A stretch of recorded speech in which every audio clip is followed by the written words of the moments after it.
everyone. Thank you all for joining today, taking the time out of your day to be present and listen and learn something in this next hour. Today we are celebrating Women's Equality Day. And what a better way to celebrate than by hosting a speaker who has dedicated her professional career to the advancement and equality of all people. So we're very grateful, very lucky to have Seconde Nemenya here to speak to us today. Seconde is the author of 5 books, including her most recent, Unlocking Diversity, How to Create Inclusive Cultures in a World of Differences. And through her leadership development program, she advocates for diversity, equity, and inclusion in the workplace, education, and communities. Seconde works with organizational leaders who want to build inclusive workplaces and communities where everyone feels accepted for who they are and what they bring to the world to make it a better place for all. Her TEDx talk on race and other identity constructs, titled "We Are Not All That Different," has been hailed as the most inspirational talk for our times. So without further ado, I'll turn it over to Seconde, and at the end of her presentation, we'll have a 10 to 15 minute Q&A session so we can ask her any questions that we may have. So thank you, Seconde. Well, thank you so much, Taylor, for your warm introduction. Hello, everybody. So thank you so much for inviting me on this Women's Equality Day. I also want to thank your CEO, Mr. Rod Adler, for investing in today's event. Because, you know, business leaders today know that investing in their employee development is no longer just a nice to have. It's actually a necessary business success driver, because when you invest in your employees, they're going to give you 100% of their commitment without having to ask. And they're going to be your best business ambassadors and give you the commitment and engagement. And that's something no money can buy. So I'm truly humbled to join you today. And let me welcome everyone in my native language of Kirundi and say Amahoro. So Amahoro in my native language means peace. And it's not just the physical peace that we all need, it's also emotional and spiritual peace. So let me hear everybody say it. Amahoro. Amahoro. Amahoro. Amahoro. Wonderful, wonderful. I'm usually in front of people when I'm speaking, but hey, this is a new normal. We are all having to adapt, and women in particular are no strangers to having to adapt to new situations, and so they can support their families, their communities, their workplaces. There was an article published by NPR, and it says that the pandemic is making the gender pay gap even worse and disproportionately affecting women hurting women's pay. So on this Women's Equality Day, I truly want us to take some time to reflect on how far women have come since the 100 years ago, when they were given the constitutional right to vote in the United States, and how far they can go. So for that, let me share my screen here so we can see, I can take you through the presentation. Let me share here. And okay. All right, so so I hope everyone can see it. I actually want to share in the slideshow mode. And all right, so I'm going to take you through a few slides, and but before I dig in the presentation, I want us to get to know each other first. And so let me share a little bit about myself and how I got here, how I got to this work in diversity and inclusion, and how I got to advocate for equity, for equity and equality. I grew up in a culture that didn't really value or believe in women's equality. And that gave me the drive since a young age.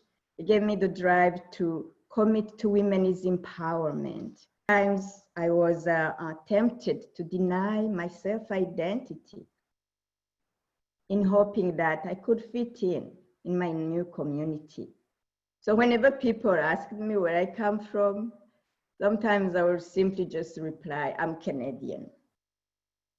But then they would ask, but where do you come from originally? With an emphasis on originally. It wasn't until one day my two teenage daughters really sat me down and looked me in the eyes and with a teenage attitude said, Mom, we've noticed that each time people ask you where you come from, you lie. Now, you know it's bad when your teenagers decide an intervention for you.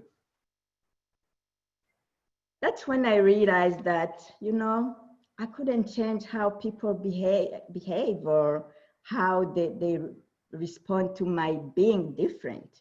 I couldn't control other people, what they say, but I had the power and the choice of how to respond. Instead of being bitter, I started educating myself and others about differences and seeing differences as an asset, not a liability.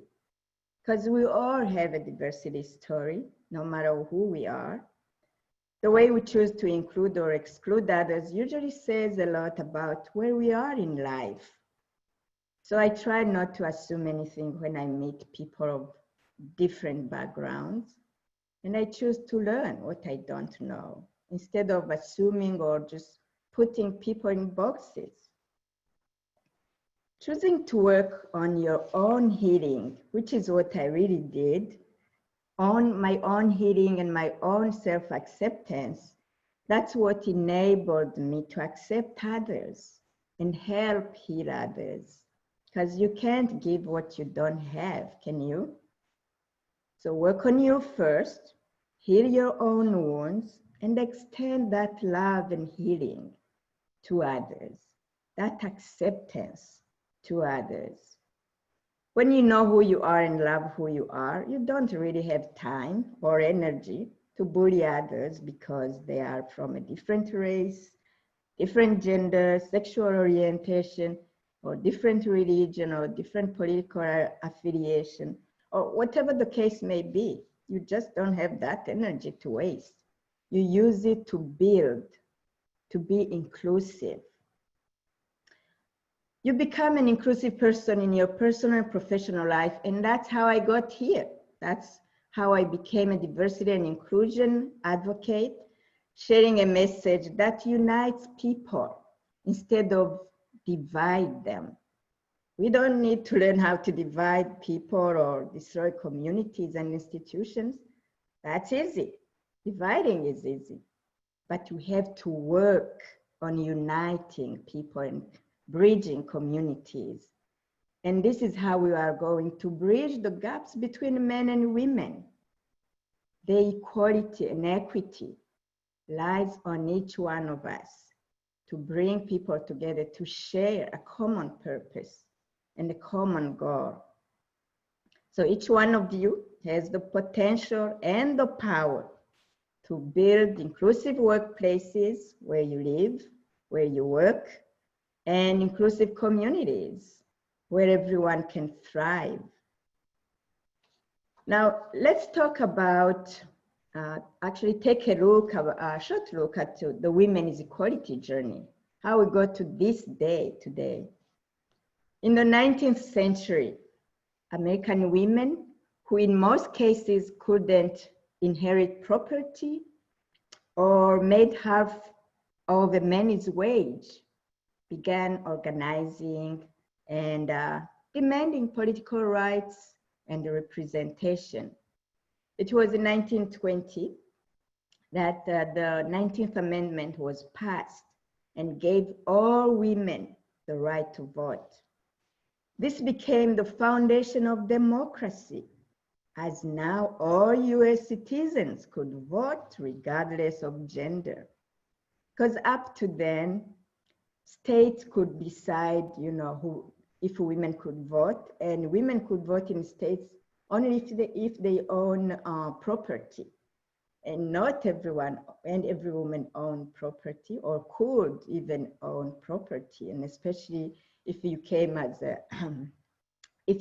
slave or if you were a descendant of a slave. So you can see that there was also a gap between women themselves. Among the women, there were women who were able to vote because they could own property, and women who couldn't because they couldn't own property.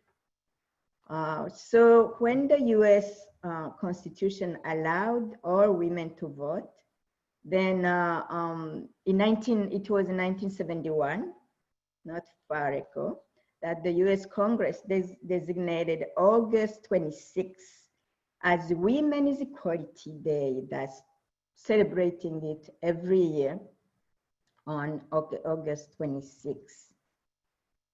Now, it's been 100 years ago. Women's equality has come a long way, baby, but not far enough.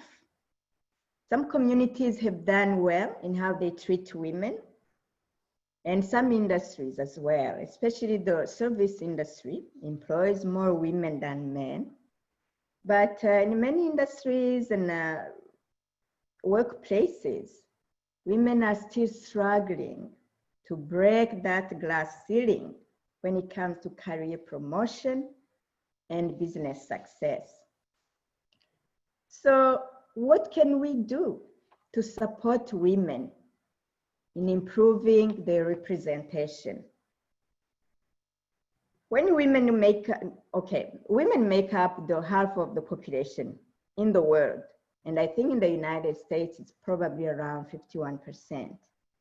And yet they end up in the bottom of every organization leadership. How do we get out of here? How do we get out of this predicament? Number one, by changing the culture that disempowers women and giving women a place at the deciding table. My experiences from working with men and women are that men and women are different. And that's a good thing. Sometimes people think it's not, but it's good that women and men are different. Women are often said that we lead from emotions and men lead from logic. Women want to know how it feels before they make the decision, and men want to fix things. You've probably read the book by John Gray, Men Are From Mars and Women Are From Venus. Men and women are different in how they act, how they communicate, how they learn, how they lead. They're simply different. And that's exactly what we need. And that's what we need, why we need women and men at all levels of leadership and in all industries. It's that complementarity that's needed to balance out the leadership styles between men and women. And with the right mix in the diversity, everyone in the society benefits. Number two, finding common ground between men and women. Understanding that the fight for men and for women's equality is not just a women's issue. No, it's a societal issue that women and men need to work on together because it affects the fabric of our society. Everything is interconnected. I don't care what the robots say. There are no men without women. and no women without men, period. We need to have conversations that unite people and build better workplaces and communities. For that, we've got to go back to the basics of who we are, of our humanity, and reflect on our values and what we stand for. We're gonna have to stand for something, you know? Neutrality or neutral position is no longer accepted in society. You've got to stand for something. And we can't succeed in solving these societal problems if we work in silos or only work with those who look like us, pray like us, or adhere to the same political party. Women only cannot solve women's issues. No. Men and women must work together. Black people only cannot solve racial injustices. People of all racial backgrounds need to be involved and work together. We need to look at the commonalities among people of all genders and gender expressions and find a common purpose to work on together. Number 3, acknowledging the needs, especially women's needs, when it comes to the women themselves, but also the disparities among women, because not all women are on the same level. Women's inequities are no different from racial inequities. The higher up you climb the ladder in the corporation, the less women you find. Women are not found in the organization's boardrooms where big decisions are being made. And some of those decisions end up negatively affecting women and their families. And when it comes to racial diversity, that disparity is even acute. Women of color and in general, and Black women in particular, are less and less and less represented in the upper management. Number 4, mentoring women. Growing talented employees means you need to mentor women to succeed. Mentoring women can be done by men and women in the organization, and both the mentor and the mentee benefit from the mentorship. It's a partnership. 5, walking the talk. What do I mean by that? Many CEOs made statements to fight racism, sexism, and other workplace inequities.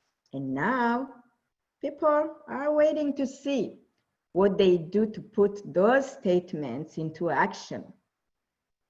That's how you build trust in your employees, your clients, your partners, by doing what you said you would. 6, providing work-life balance for women. Let's face it, women and men are not on a level playing field when it comes to working conditions. So supporting women to succeed in the workplace means giving them the flexibility to work whatever schedule can accommodate them in their unique situation. For example, employers need to consider how they can support working moms or single moms, and especially in this new normal. 7, challenging our own biases and attitudes toward women.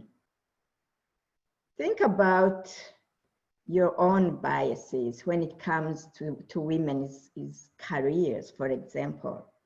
I remember the first time I saw a woman pilot. I had anxiety.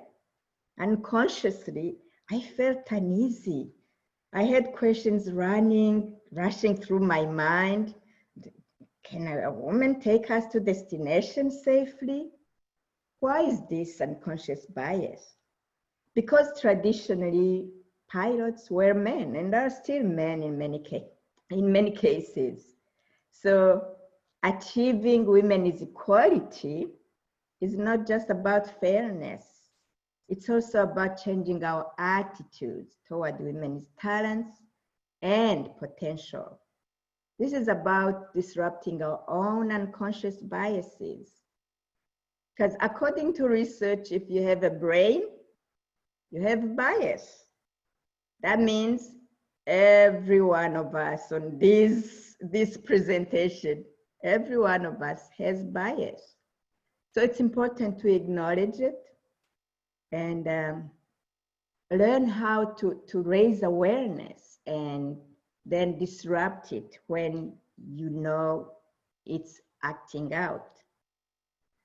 Number 8, investing in women's owned businesses. This is another step in improving women's representation.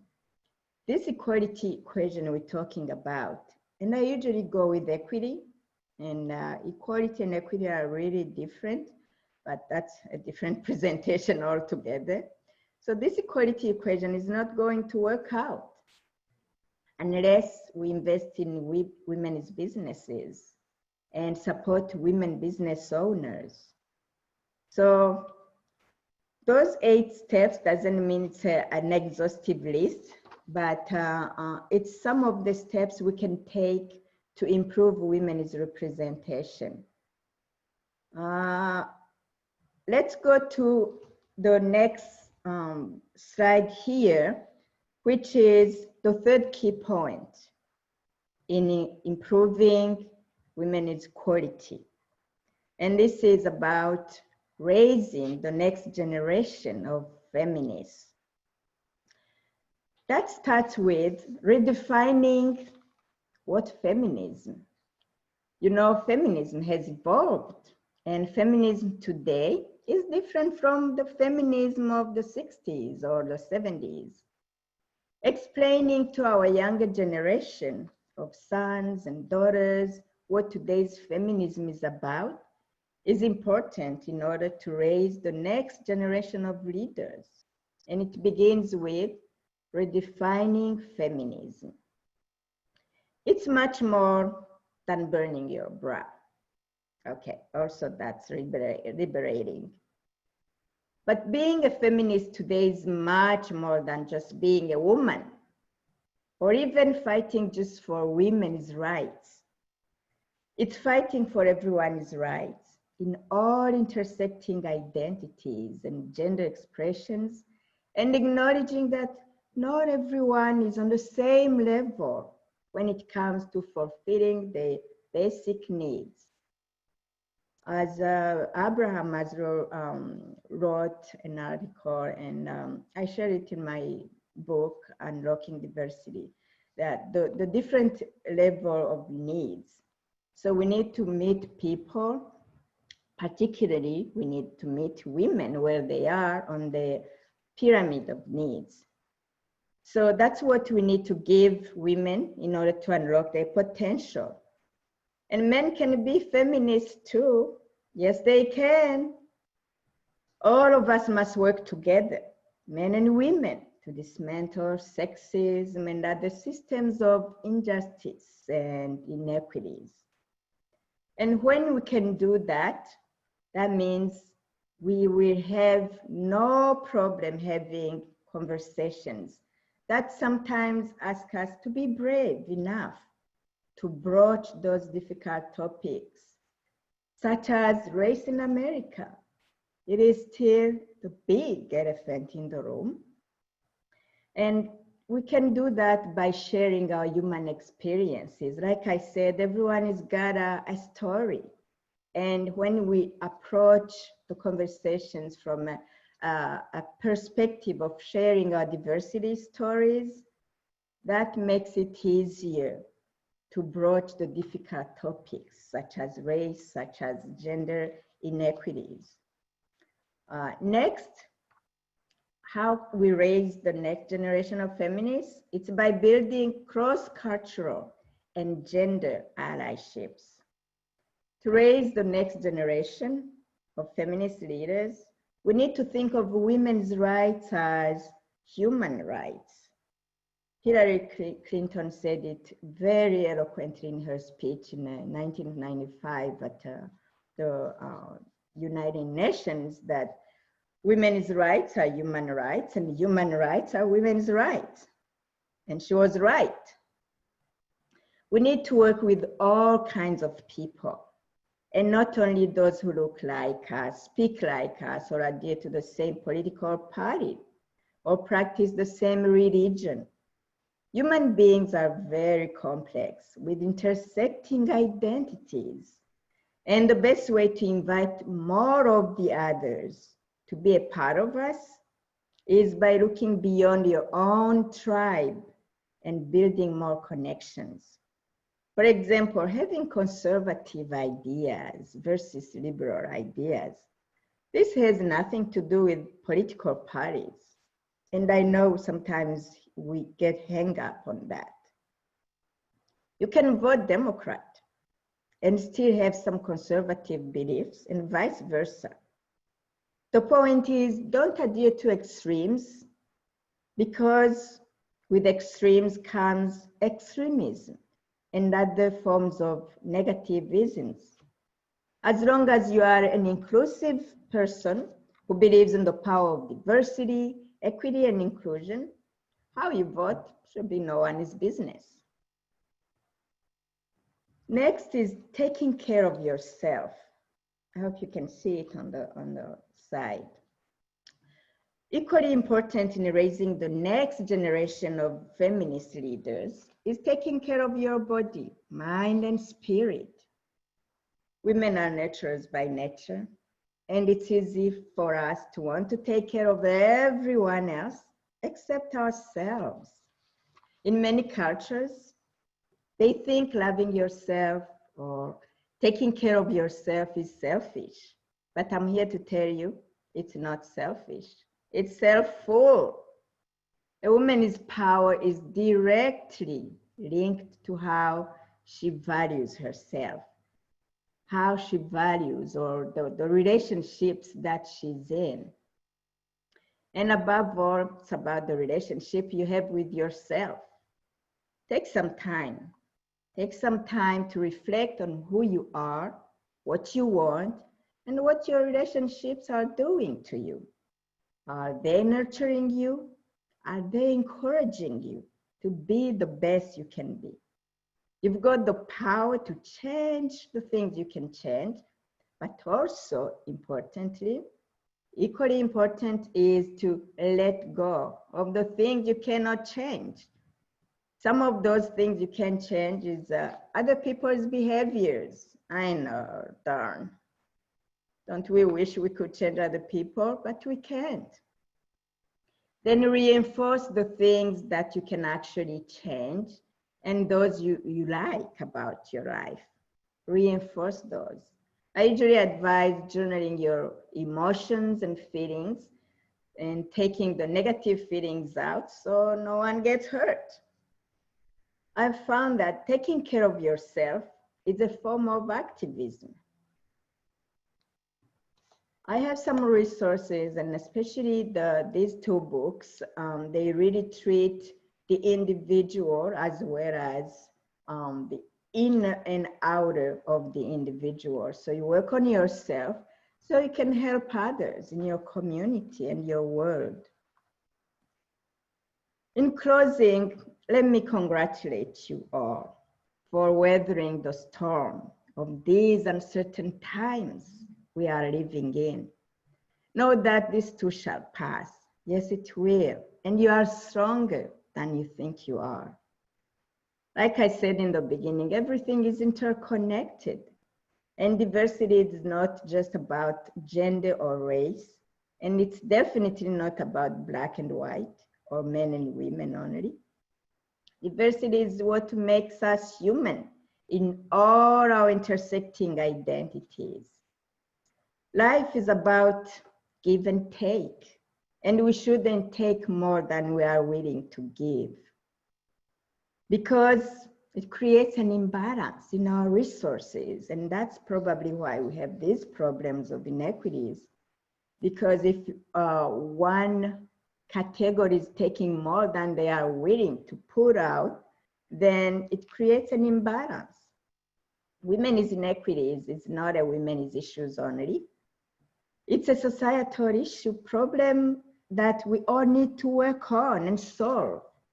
And all of us have a part to play in making the world a better place for all, regardless of identity backgrounds. So take your inventory of the values that you want to share. What are your values? And ask yourself these timeless questions. Who am I? Who am I? What do I want? Why am I here? What's my purpose in life? Am I using my gifts and talents to benefit this world? What about your legacy?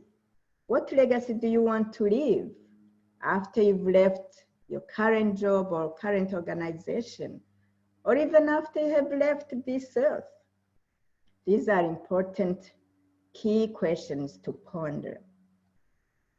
Seeing all the inequities in the world and deciding to make a positive impact from where you are and with what you have, that's personal power. Use it. I want to challenge the men on this presentation and those who will listen to this recording in the future, that they need to understand that women fighting for equity, for gender equity, is not about taking away men's privileges. It's rather bringing more people together and promoting human values, including women, is not about excluding men. More inclusion should mean more, not less. So know that you are here for a purpose, and you were created with a purpose. You are part of this cosmic dance we call life, with our ups and downs, right and wrong, and everything in between. You must inhale in order to exhale. Thank you. This concludes this presentation, but I also have some questions I'd like us to consider for the last 15 minutes that we have.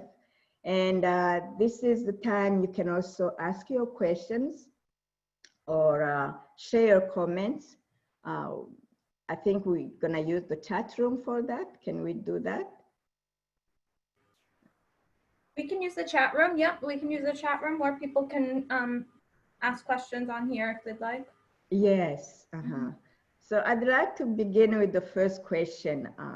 So in my work, I really face some skepticism when it comes to diversity and inclusion. And for this topic of women's equality, there are many skeptics out there. And you've probably heard some of those skeptics. So I'd like us to share some of the skepticism you've heard when it comes to promoting women's equality. If you don't mind sharing in the chat room or on the video.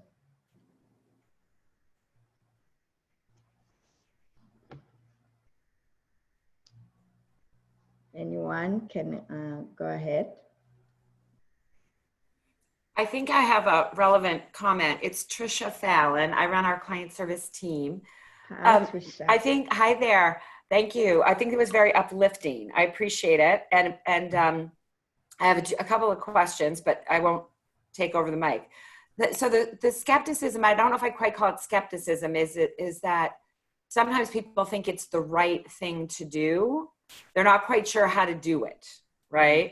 Mm-hmm. And yet, from what I've learned over the years, it's actually good business to be more diverse. Like they've got proven studies. I know Catalyst has done it, that if you have, at least one woman board member, you have a higher ROE, et cetera. So I think sometimes it's both, like that, as I said, people think it's a good idea, but not necessarily convinced it's good business. And that's the kind of the skepticism. So they think it's a good idea, but not a good business idea. Or they're not convinced it's a good business Not idea. convinced. Right. So sometimes, some companies have taken it from a retention of talent standpoint. I know Deloitte has done a tremendous amount of work that they were hiring women and men 50-50 out of college. 10 years later, all the women were gone. So it wasn't, they knew that was a good talent pool, but they realized to retain talent, they were going to have to change. That's how they were thinking of it. Yes, I absolutely agree, because hiring diverse talent is one thing, and many organizations know to do that today, but it's the retention part of it that they are still figuring out, or not even figuring out. I don't know if many are really figuring it out. It's how to retain that talent.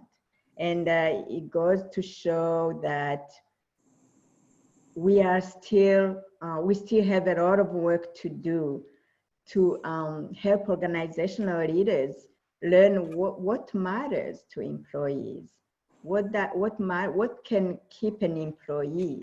As I shared in the beginning, it's how you treat your employees that's going to determine how long you stay in business, how many customers or clients you're gonna get or even keep, because it's not even just about how much you pay them, it's how you treat them. So I think you have, you made a good point. It's how to keep them and make it a good business case. Yeah. Anyone else? I've heard skepticism, this is Taylor, that we're already equal. So what more do we need to do? Men and women are equal. We have the equal opportunities. If we want to pursue those opportunities, they're there for us. So why do we need to focus on it if it's something that's already available to us? Yeah, I know sometimes you hear things like, it's not the 60s, women and men are equal, what's the problem? So yeah, but if you are still talking about it, there is definitely a problem that we need to solve. Hi, Ben, I see you back. I never left. The computer just runs a little better when I shut off the video. Oh, yeah, no worries. So we're talking about some of the skepticism that's out there when it comes to promoting women's equality. I don't know if you care to share some of those skepticism that you may have heard. Yeah, I mean, I'd like to better learn how to combat the people that think the pay is equal now and it's just lower because women are more likely to become moms and stay home, and just other things that just bring down the average and bring down why they're not elevated to higher positions. Mm-hmm. So yeah, absolutely. I mean, what do you think can be done to even out the ground in that area of equal pay? I mean, I think that it shouldn't matter. Ideally, the entire US would get on board with giving both maternity and paternity leave, as well as maybe helping out with childcare expense. I mean, those are just a few of my ideas, but that would allow, families to stay at home, while the baby develops, and maybe the mom could take the first 2 or 3 months and the dad could take the next 2 or 3 months, and that'll also give them some time to figure things out. But I think that would remove a lot of the stigma. Yeah, you're right. Actually, that's exactly what they do in Canada. They so the mother can take 6 months after giving birth, and then the dad can decide also to take another 6 months, so which gives 12 months of parental leave. So it's really not a novel idea when you think about it. It's just that I think in the United States, we haven't valued parental leave that much. And it's affecting not only the employees, it's also affecting, I think it affects in the end the whole society because it affects the children. And then when you look at it, it comes back and hurts the companies that are not doing the right thing. So it can be done. What are some of the things that we need to promote that in the United States? Is it letters to our state and local governments, letters to congressmen? I guess I'm at, what can be done to start moving in that direction? All of the above.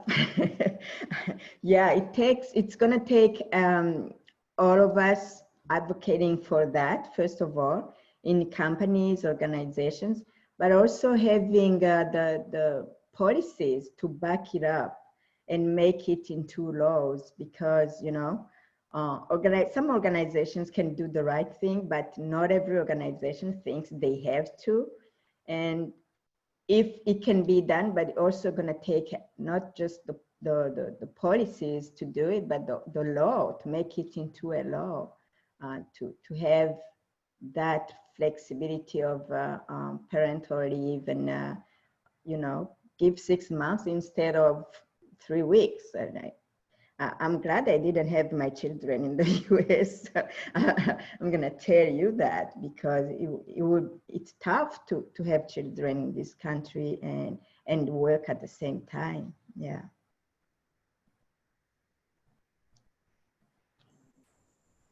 Hey, Taylor.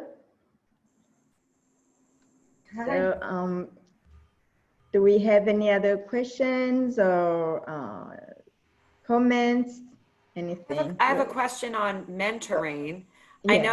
I know you mentioned mentoring, and it had never occurred to me really to have cross-gender mentors, quite honestly. I think typically people think, oh, match a more junior woman with a more senior woman.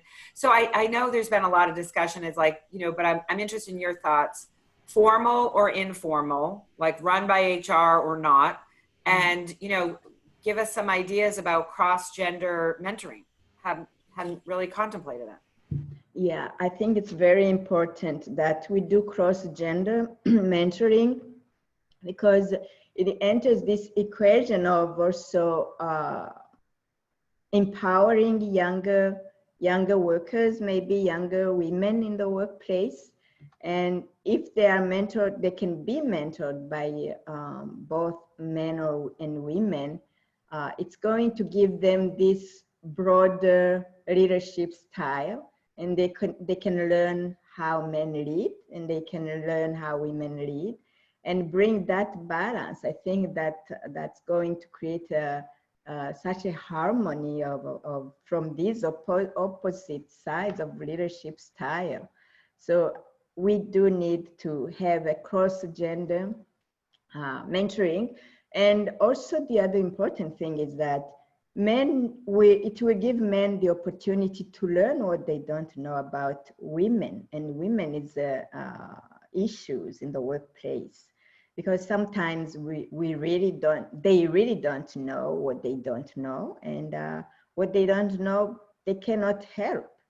So I would encourage organizations to definitely create, at least encourage cross-gender mentorship.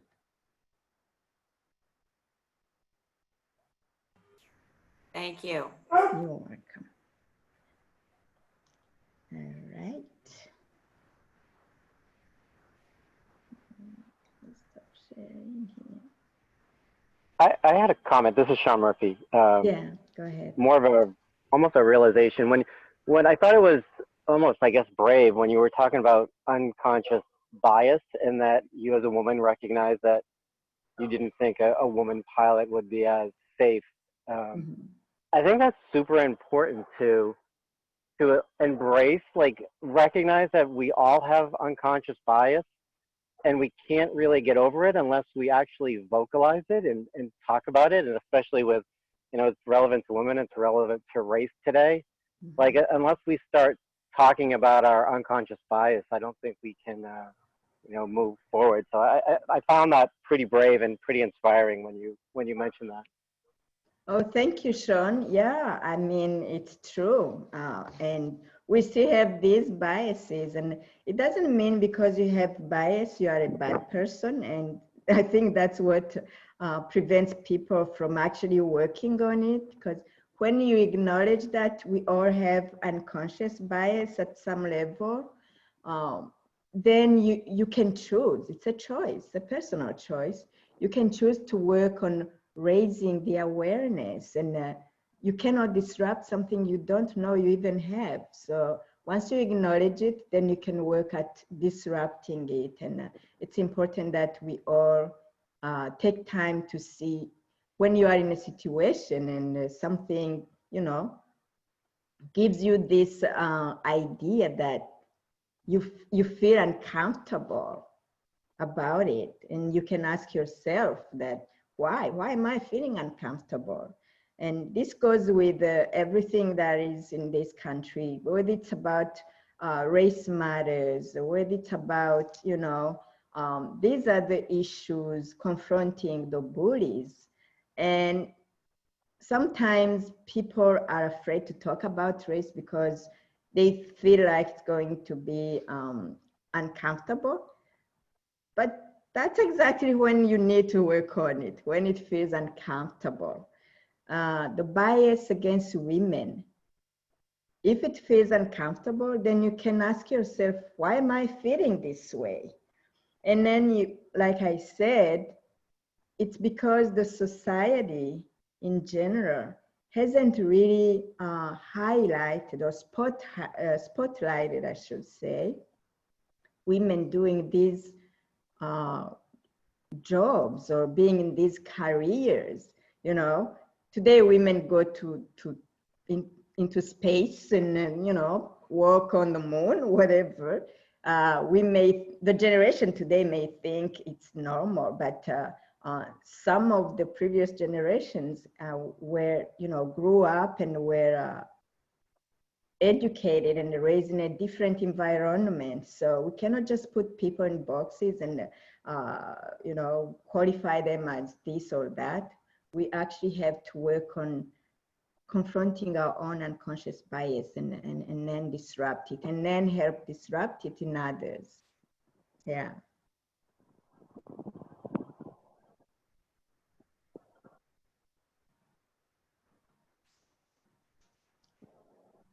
So if we don't have any other questions, I just want to take the last few minutes to really thank you all for being a part of this presentation and for your participation. I know this was your lunchtime. You probably didn't want to be bothered, but you showed up, and that it's important for me to see that people care enough to learn about other people's stories or learn about what they can do to improve our society overall. And Happy Women's Equality Day, everybody. Every one of us has a woman in our lives who came out of a woman. Right? So yeah, thank the women in your life today, you know, for the emotional and physical labor they do for us, our mothers, our, you know, sisters, daughters, wives, partners, grandmothers, aunties, and you name it. So there is a woman out there that, you know, has probably touched your life, and go thank them for all they've done. Thank you so much. Thank you so much. It's wonderful. Thank you. Appreciate it. Take care. Thanks very much. Thank you. Bye. Bye. Thank you. Bye. Thank you. Bye.